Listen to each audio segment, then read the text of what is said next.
大家好，我係團長 Joey，多謝你有嚟探我啦。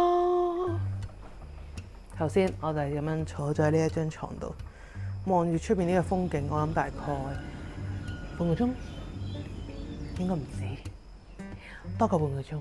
好啦，咁我而家咧就身處喺呢一個距離胡志明市大概係5至8個鐘車程，因為有時候可能會係塞車嚇嘅一個地方，叫做達拉，中文係叫做大叻。但係我只有3日2夜嘅時間，今日我決定將大部分時間留喺呢一度嚟一個靜修營。咁而家呢，就我哋先一齊食嘢先啊 ！Namaste。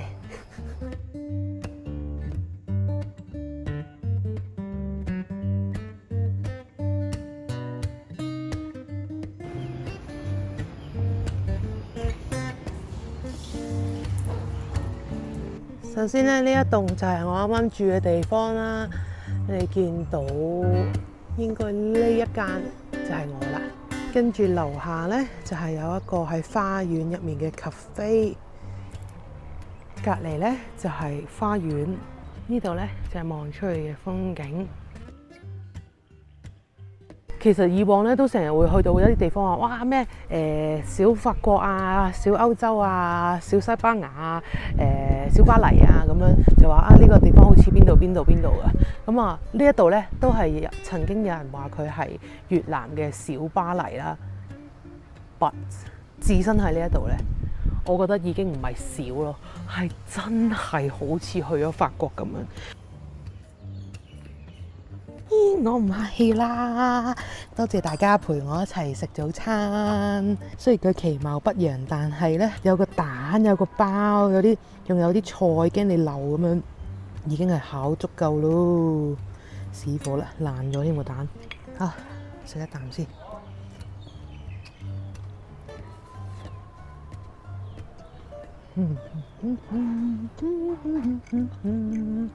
佢除咗俾茄汁你，仲俾埋辣醬你。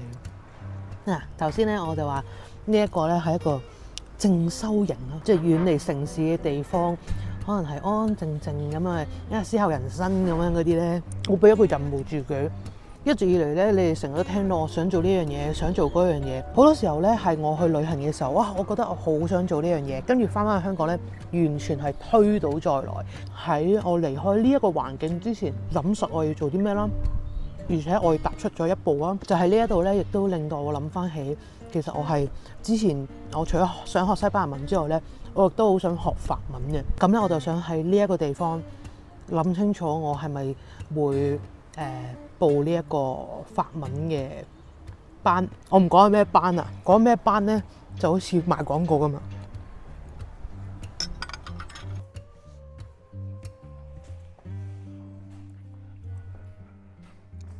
我唔知你哋有冇睇過我去 Toulouse 嗰條片咧，我就係話我嗰陣好中意咧喺個酒店嗰度咧，就喺度及人哋對面屋做緊啲咩。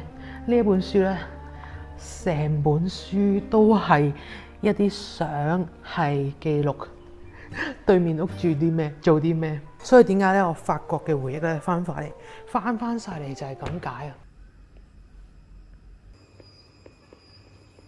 瞓喺床上面真係唔係一個好嘅思考環境，好想一陣瞓就沖個涼，出去行下。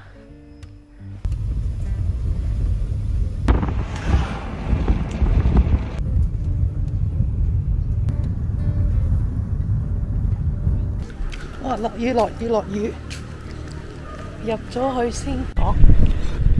睇嚟我嚟咗一個網紅店。哦，好靚啊呢度，黐線㗎 ！Oh my god！Oh my god！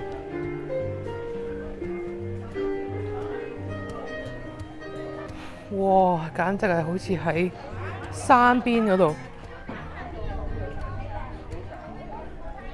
我哋都係一家大細咁嚟㗎喎。哇！呢張咧應該係俾人打卡用啊，因為咧好似喺個水邊咁樣。哇！好搞笑啊！原來好多人都係坐喺上面嘅。好，嗌嘢食先。我最中意飲嘅呢個梅呢個咧7萬蚊，我平時買2萬蚊咋。跟住佢有啲棘食下咯。觀察下呢一度嘅人坐喺度做緊啲咩？大家都係對住部手機，因為呢度係網紅餐廳。網紅餐廳就係影相然後收圖。哇！嚇，職員咧瞓晒身咁幫人影相。小朋友幾得意。嚟試下啲，試下飲一啖。我最中意飲嘅 Starbucks coffee。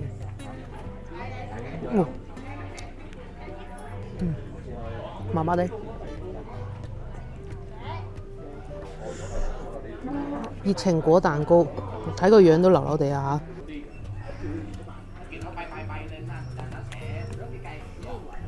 非常失望啊！呢個咧就係我唔中意網紅餐廳嘅原因。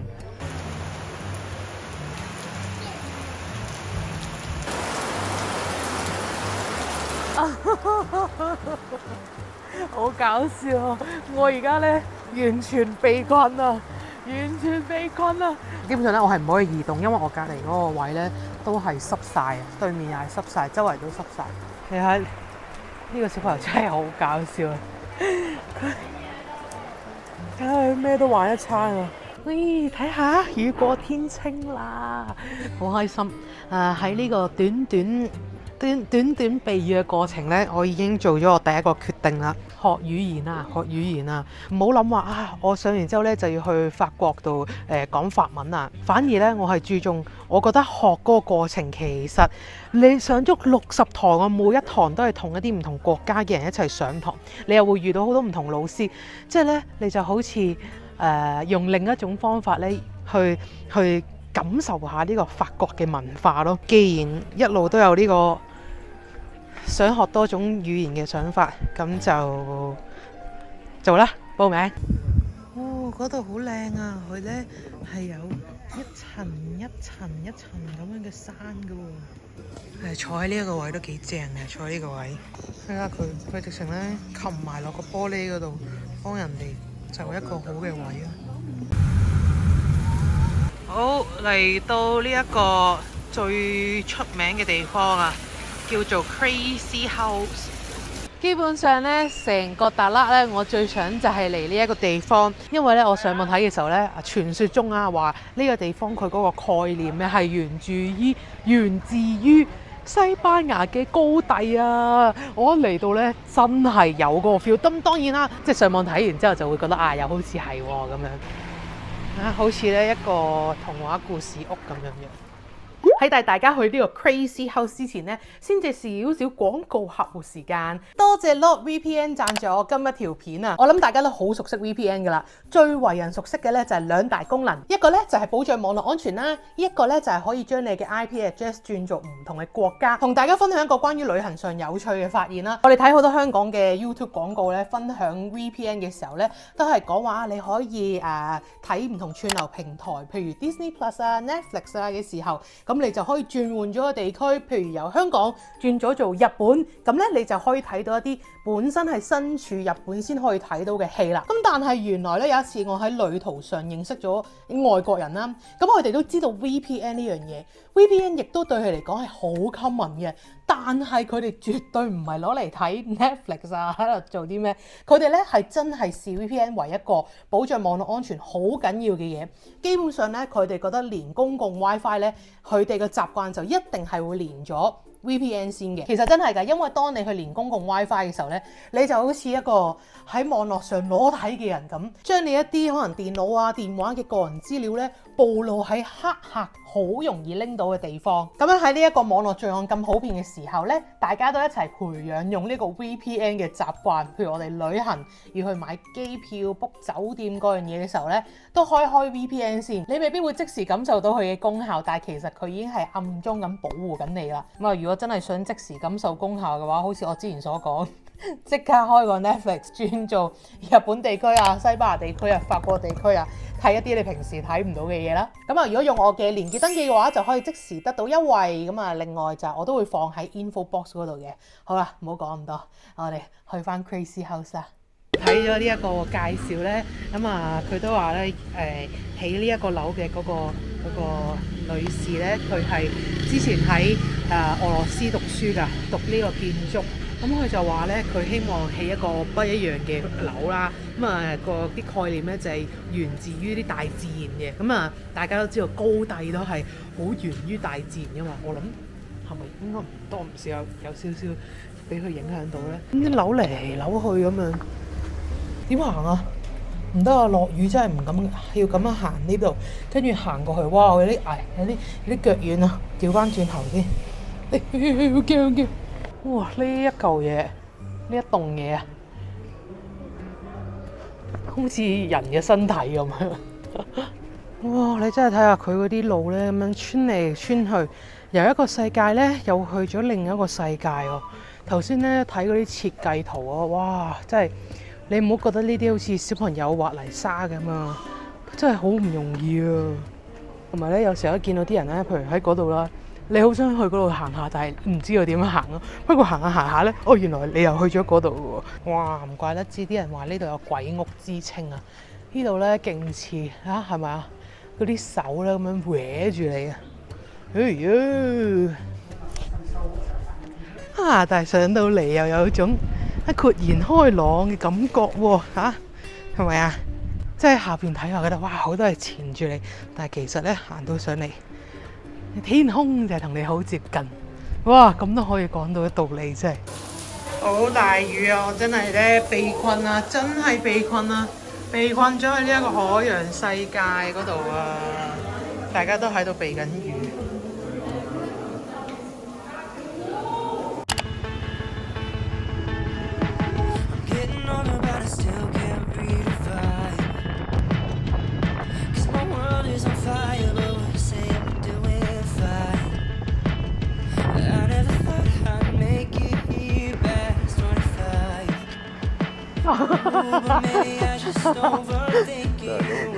Thank you. Combo beef. This is combo beef. Drinks? No drink. No drinks. No drinks. Noodle, vegetable combo, and water. OK 啦 ，OK。好啦，我而家咧就坐低咗喺一間餐廳嗰度，因為咧我發現自己嚟咗2日咧，我係完全咧冇喺出邊食過出邊嘅餐廳啊。咁啊，我喺呢個胡志明市識到嘅朋友咧，佢就話你嚟達拉一定要食佢嘅牛肉火鍋。咁啊，我啊喺 Google 求其揾咗一間，咁啊嚟咗啦。你嚟睇下咩樣啊！哇，一個人打邊爐真係好似係第一次，而且咧仲要係成間餐廳都冇人嘅。咁咧我就嗌咗呢一個 combo 啦，入邊咧係乜嘢都有嘅，有豬手啊、牛肉啊、牛腩啊、豆腐啊，跟住咧就會仲包一個麵啦，同埋一個菜啦。醬汁方面咧係有呢個花生醬同埋辣椒醬。咁另外咧就我自己拗咗一杯水翻嚟啦。哎呀，就係咁樣啦，因為咧真係天氣有啲凍啊，咁所以我覺得打邊爐都係 OK 嘅。但係咧，我諗佢應該係有少少作我係遊客。呢一 set 嘢咧要25萬，即係80幾蚊啦。我完全係俾人作，不過少一啖啦，一餐2餐係嘛？嗱，佢度最出名係牛肉，咁我梗係要試下佢啲牛肉啦，係嘛？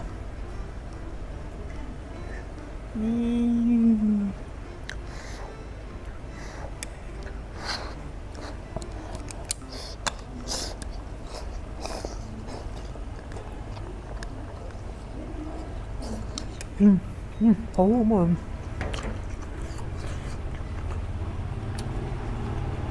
好好味，佢個牛肉湯底咧，完全係我諗係有好多味精，但係好好味咯。原來嗰個唔係花生醬嚟㗎，係腐乳嚟㗎，好似㗎。哇，個湯好甜嘅。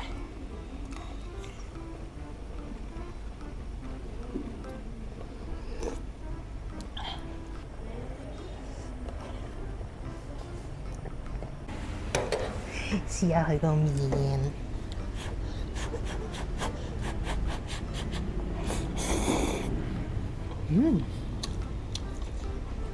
好似福字公仔麵、福字伊麵咁樣 ，OK 喎。即係如果個公仔麵話哇超好味啊，咁啊假啲啊。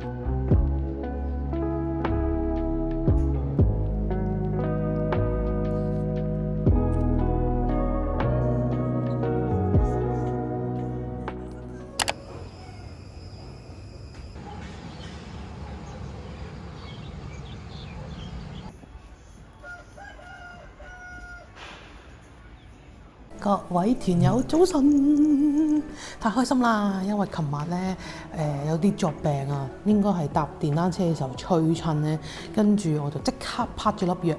好彩今日已經係應該冇乜事啊！咁咧而家時間咧係朝頭早7:50，喺仲有半個鐘左右咧，我就要離開呢個地方，就要搭飛機去胡志明市，咁就翻香港啦。咁啊，唔好講咁多，再飲一啖呢度嘅 milk coffee。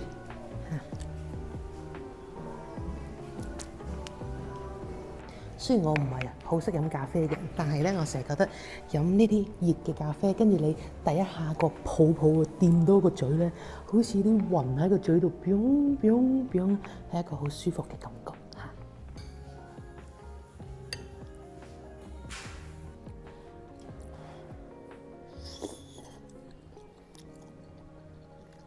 嚇。佢呢個通心粉幾好味喎，彈下彈下咁樣，短短咁樣喎。你見到呢個湯咧，仲係咁足料，又有粟米，有紅蘿蔔，仲要大大嚿呢個嘅排骨啊！你都知道係一個好甜嘅湯。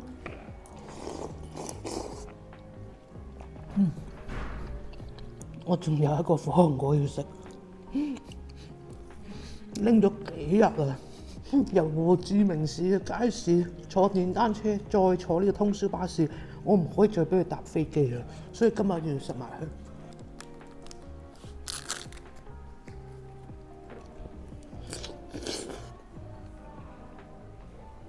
好啦，咁啊嚟到影片嘅尾聲啦。咁啊開頭嘅時候咧就話希望可以喺呢一條片啊，唔係應該係話喺住喺呢一度嘅3日2夜入面咧，咁啊整理下心情，去做一啲之前成日想做但係都一路未開始嘅嘢啦。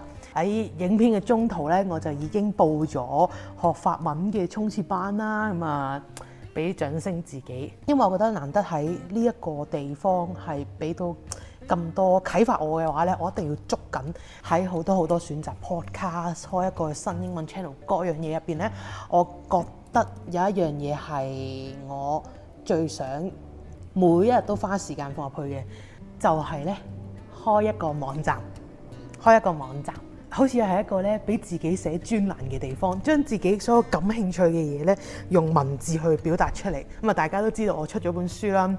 咁啊，自從我出書同埋即係拍 YouTube 做 YouTuber 之後咧，我有時真係覺得以前咧好多即係啲身份啊嘅嘢咧係要人哋俾你嘅，但係其實諗下咧，如果我覺得專欄作家呢樣嘢係我想做嘅，我就自己開一個 website， 自己寫我嘅文章。其實就唔需要話好被動咁啊，等人邀請啊乜嘢啊，跟住我先去捉緊嗰個機會去做。喺冇人邀請冇人咩嘅情況下咧，我自己都可以做。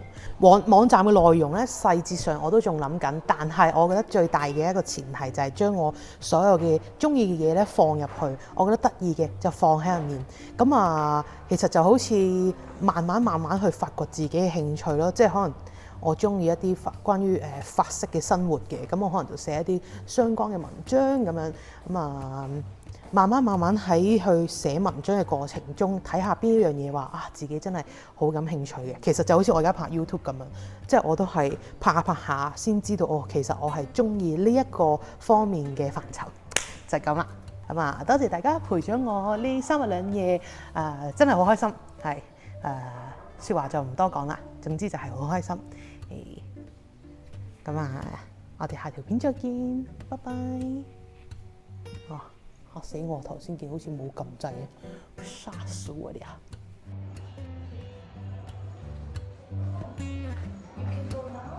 ！Yeah, I have to.